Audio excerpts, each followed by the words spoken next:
Guys, Bash from the Clean Plumber here. Today we are installing a 150mm shaft there with a 100mm pipe going in with a pump quick into the sewer.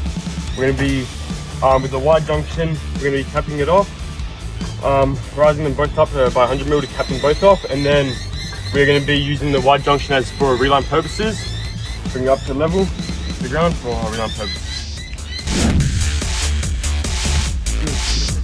So what I'm going to do, so Kevin's going to be into that.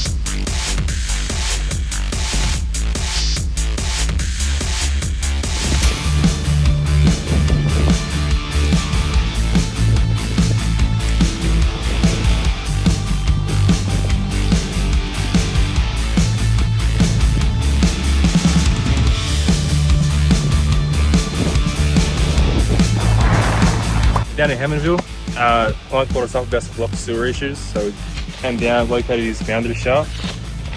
We've excavated his boundary shaft, hammered the whole line. The line was full of roots on pretty much every joint, all dislodged. So what we're going to do is replace his boundary trap, and then we're doing sectional patching up into the main line, which is going to remove all this root ingress and give the pipe the maximum life capacity. So, beautiful.